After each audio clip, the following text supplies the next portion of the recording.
there. There's work to be done.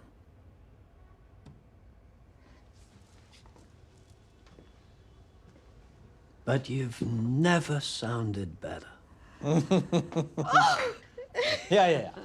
Maestro, it is true that a lot of singers my age are on the decline, but I seem to just get better and better. I know, it's hard to believe, isn't it?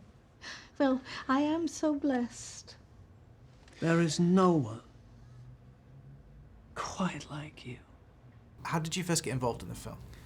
Well, I had worked with a casting director on a little movie that I made, that I directed, and she works with Stephen, and I was in her mind, and she told him about me, and I got an email that I didn't even believe. I saw Stephen Frears' name, Meryl Streep. I didn't believe it, and a couple weeks later I sat with Stephen and only talked about piano and how I could play anything in the world, which is not really true. I ended up started with a little fib, and then by the end of that meeting I was like, oh, I'm a concert pianist, which was not true. I play well, but not classical or opera. And so lying is the key to success. See, I'm still nervous. So I ended up getting to be in this insane, amazing thing. Did you know anything about the story already? Or?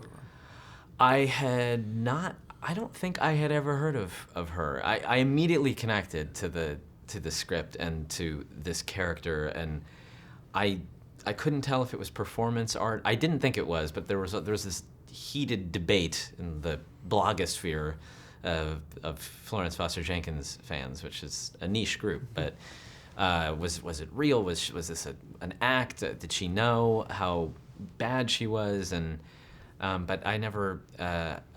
To me, when I heard it, I thought, I think I understand what this is, and it's about perception. You know, her perception of herself was very different than how other people perceived her. But at the end of it all ended up in the same place, which was joy. She brought joy to everybody, and maybe for different reasons than she expected. But she lived this dream. She dreamed big, and she failed bigger, and that's inspiring.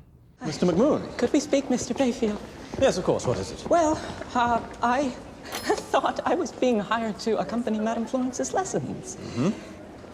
But I'll be honest with you, Mr. Bayfield, I think Madame Florence might need a little more preparation before she sings in public. Well, we've been rehearsing for a month. I know, but from time to time, she can't be a little... flat. Flat? A tad. I'm just a tad.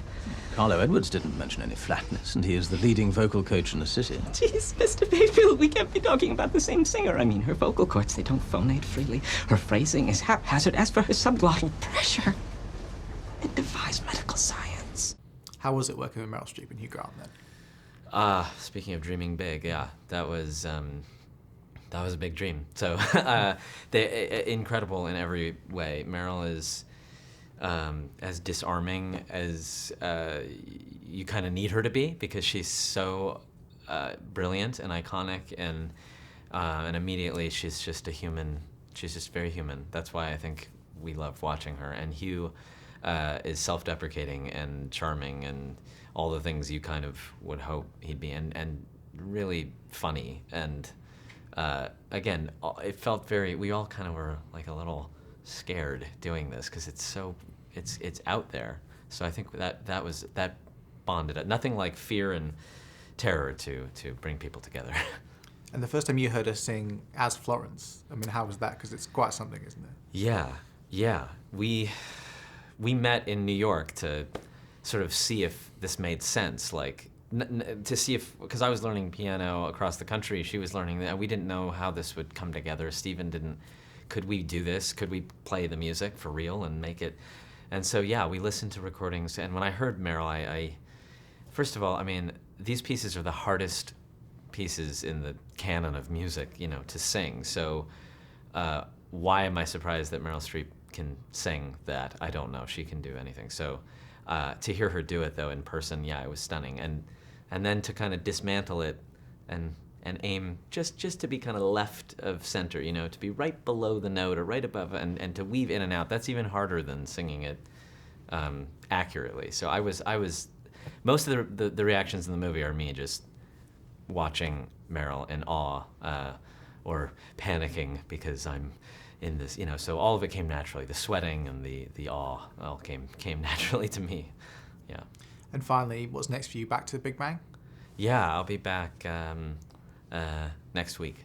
We're still shooting in the middle of the season, and I'll finish season 9, and then we'll do season 10. We just did 200 episodes, so I mean, we didn't just do 200. It took us 9 years, but and it's strange. It's really it feels new. Every episode feels just as crafted and as passionate as it did in the first season. So we're very lucky, and I enjoy it a lot.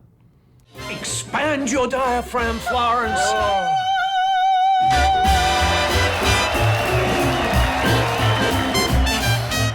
Do you want to try another take? Well, I don't see why. That seemed perfect to me.